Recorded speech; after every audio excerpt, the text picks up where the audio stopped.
First at 5, from the University of Florida's College of Journalism and Communications, you're watching WUFT News. Welcome to WUFT News First at 5. I'm Megan Hartnett. And I'm Caitlyn Schiffer. Thanks for joining us. Deputies in Columbia County are searching for one of their own after a K-9 deputy disappeared chasing a suspect into a wooded area. The suspect's been caught, but as WUFT's Rafael de los Santos reports, several agencies are working together to find the K-9. Megan, Caitlyn, it didn't take deputies long to track down the suspect, but Chaos, the K-9 deputy, is still missing. At least 4 different law enforcement agencies are helping to bring the dog back home safely. Deputies in Columbia County want to know what happened to their K-9.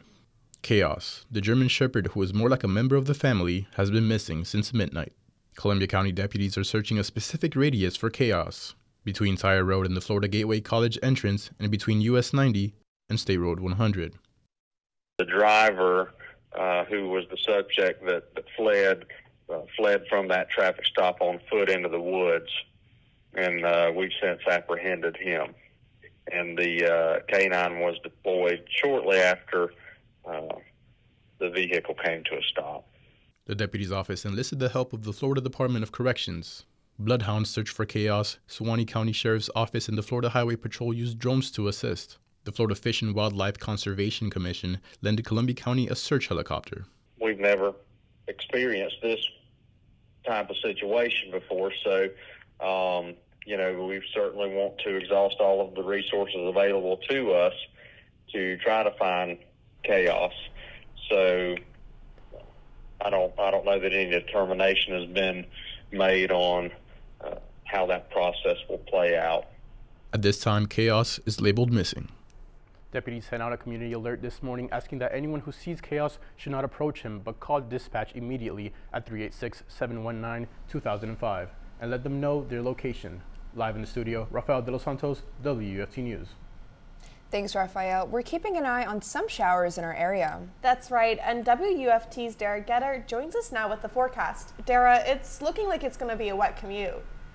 It is going to be a pretty wet commute. We have some isolated thunderstorms, especially a heavier cell right here along the I-75 corridor in Reddick. And then we're seeing another pretty heavy cell just south of Williston. We also have a lot of lightning associated with these storms moving into St. John's, Clay, and even Putnam County. I'll time that out for you in just a few minutes.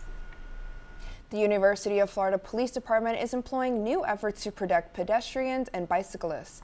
UPD was awarded a $7,000 contract by the Florida Department of Transportation and the University of North Florida. The High Visibility Enforcement Initiative aims to reduce traffic and safety concerns surrounding UF's campus.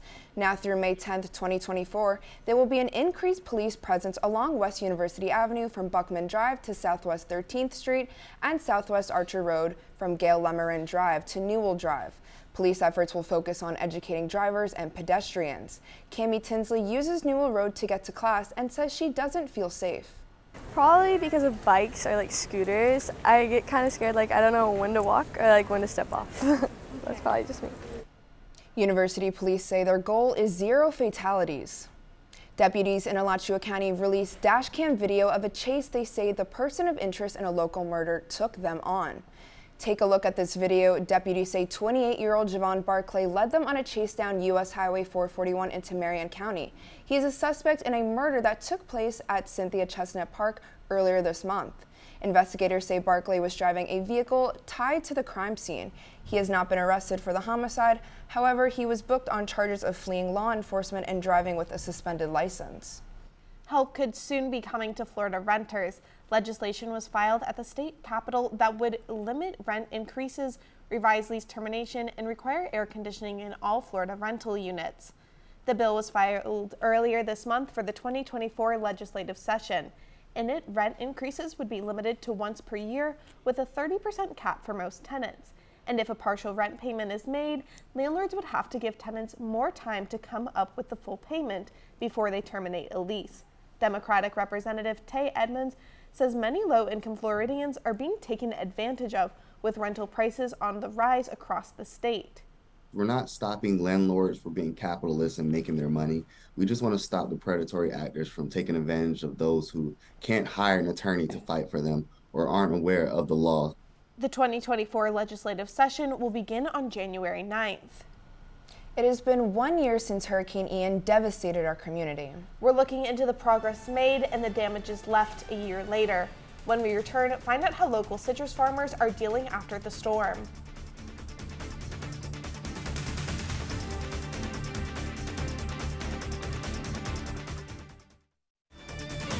You're watching WUFT-TV News.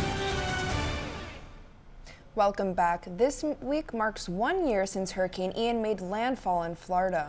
The Category 4 storm devastated much of the southwest part of the state. I visited some of the citrus groves to see how farmers are recovering. Routine is critical when you're a farmer.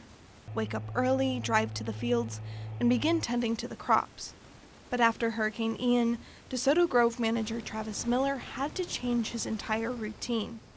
The storm ravaged his groves, making his focus this past year cleaning up the damage and replanting lost trees.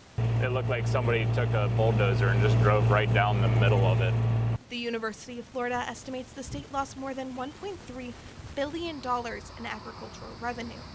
The Florida citrus industry took the biggest hit, with losses estimated at almost $250 million.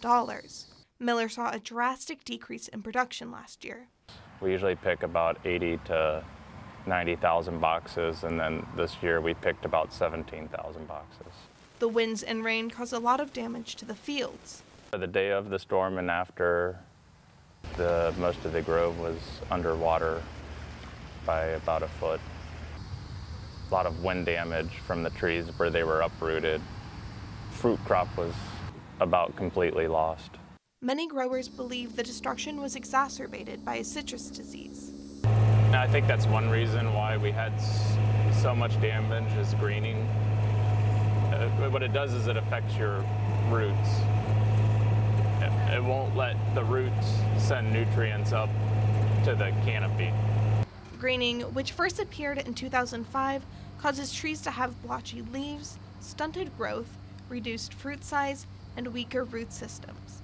Citrus greening is reported in every citrus-producing county in the state and has caused a drastic decrease in production.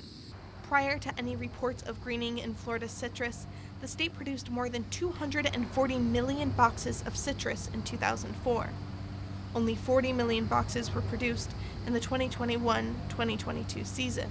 Yeah, citrus greening is beyond big problem. It's kind of the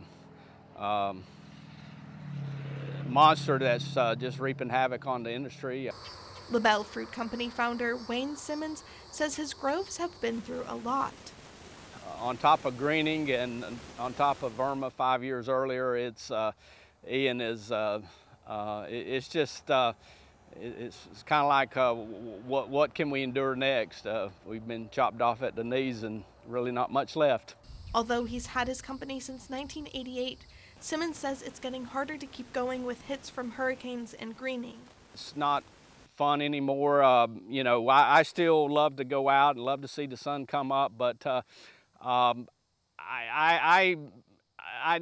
farmers have to make a living just like anybody else. We certainly love our job, we love our occupation, but if we can't make a living and can't survive, then we've got to do something else. These farmers have been working over the past year to replant and rebuild, but it will be a while before operations are back to normal. When you put a tree in the ground, it usually takes about 5 years before you start seeing production from that tree. It'll be probably closer to 10 years before we see the production of the fruit or the trees that we lost. The trees that we lost were mature trees. Miller now spends his days tending to the trees that survived, but also starting fresh. All part of his new routine.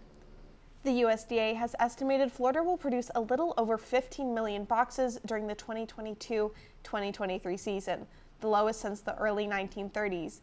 These numbers show only some of the devastation the state faced last year from Ian.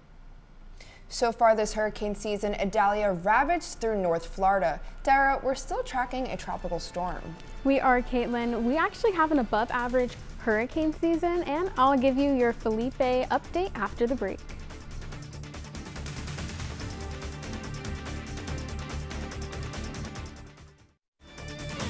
You're watching WUFT-TV News. Here's a live picture of Lake Alice. You can see those thunderstorm clouds starting to build in, but it's just a gorgeous picture. You can almost put it in a frame. Not all of us are enjoying these rain-free conditions right now. Let me take you out to radar. We're seeing some storms sweeping across north central Florida right now. We actually have some strong cells, especially south, just east of that I-75 corridor over north of Citra, and then we have another cell here right over Williston right now. We're also seeing a lot of lightning with this cell here headed towards St. John's, coming out of Clay and Putnam counties right now over Riverdale and Brewers Landing. And then to the north over in Lake City, we're seeing a light starting to pick up cell over here just north of I-10 over in Lake City. So overall, we're seeing some pretty strong isolated thunderstorms across the state, but let me show you that timing. It looks like where we are in Alachua County, we're mainly going to be staying dry this evening,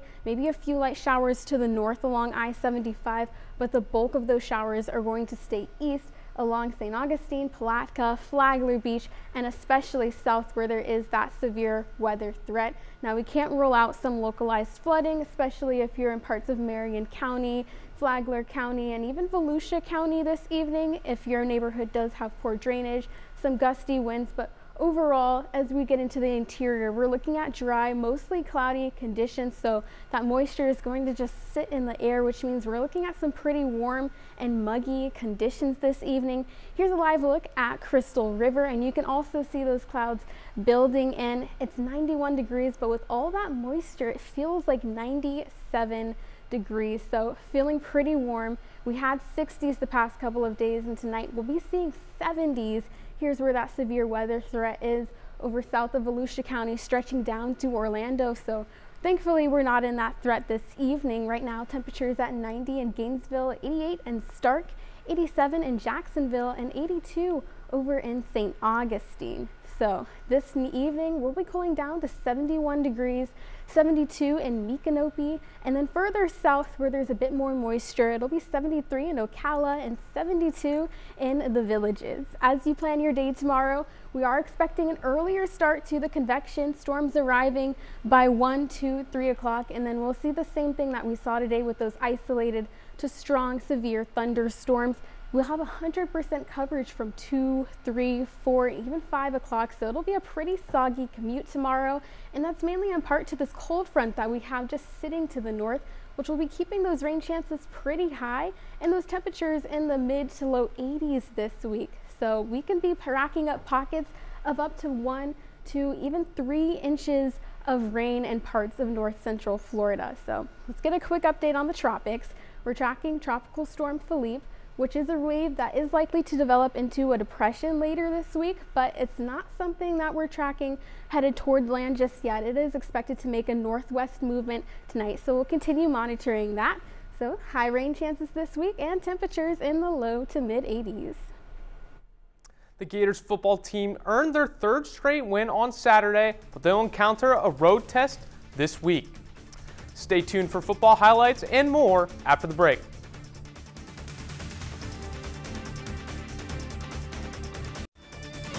You're watching WUFT-TV News. Welcome back to sports. I'm Bennett Solomon. Gators football earned its 3rd straight win on Saturday night, defeating the Charlotte 49ers 22-7. Despite 395 yards of total offense, the Gators only found the end zone once. It came on the Gators' first offensive drive of the game when quarterback Graham Mertz found tight end Arliss Boardingham for the 6-yard touchdown. From there, the Gators defense kept the 49ers in check and settled with field goals for the rest of the game. But despite all the field goals and almost 400 yards of offense, you have to wonder if that'll play when Florida hits the road to play their first SEC road game of the season against Kentucky. Here's what head coach Billy Napier had to say about the lack of touchdowns on Saturday. Red zone issues were simply put mental errors, and fundamental technique issues, and I do think from a design perspective, there was 1 or 2 plays that we could help the players with, but very technical. We know exactly where the issues are. With the win, the Gators moved up 3 spots to number 22 in the AP poll, but they are currently 3.5-point underdogs as they prepare to face Kentucky in Lexington. Kickoff for Florida's matchup against the Wildcats is set for noon on Saturday. After the Florida volleyball team suffered its first loss of the season last Sunday, they look to bounce back with 2 SEC victories. They did just that, earning 2 wins over Auburn and Georgia over the weekend. Both games went to 5 sets, and in Florida's matchup on Sunday, it wasn't easy for the Gators. Florida won the first set, but ended up losing the next 2. Down 2 sets to 1, the gritty Gators pulled off the comeback, winning the final 2 sets to stun the Bulldogs. Sophia Victoria led the Gators in kills on the night, tallying 16, while Kennedy Martin and AC Fitzpatrick followed with 11 and 10 kills of their own, propelling Florida to a 10-1 record and a solid 2-0 start in conference play. Murray Wise's squad will be back in action on Wednesday when they host Texas A&M in the O-Dome. The Gators soccer team also had 2 conference games this past week, with their most recent coming against the Kentucky Wildcats on Sunday afternoon. Florida got on the board first thanks to Emily Yapel, who rifled a ball from 20 yards out into the back of the net in the 36th minute. 1-0 Gators, and they would take that lead into halftime. In the second half, Kentucky evened the score in the 65th minute after Maya Lacognato finished a cross from Jordan Rhodes. And in the final minutes, the Gators get a chance with a game-winning goal, but it goes over the net, and they settle for a tie. Florida's record is now 4-3-3, and they're still looking for a conference win. They'll get another shot in their next contest on Friday when they play LSU on the road. That's all for sports. I'm Bennett Solomon. Thanks, Bennett. A 7th grader's life was saved in the lunchroom by a helpful hero. Kai Lyles was in the lunchroom eating a chicken sandwich when it got stuck in his throat, cutting off his air supply. Another student noticed Kai couldn't breathe and called for help. School Resource Officer Carl Rogers leaped into action and performed the Heimlich. Sergeant Rogers says it's the first time he's performed the Heimlich maneuver in his 27-year career. And thankfully, Kai is feeling much better. Derrah, we're still seeing some decent rain chances. We are still seeing some decent rain chances, Caitlyn, but let's look ahead to tomorrow. With all of that moisture lingering in the air, there is a decent chance that we'll have some pretty patchy and dense fog, especially over in High Springs, Lake City, and in Live Oak. I'll give you a check or back to the desk. And thank you, Derrah. BBC World News is next, and the PBS News Hour is coming up at 7. For your Florida news is always on at WUFT.org. Have a great night.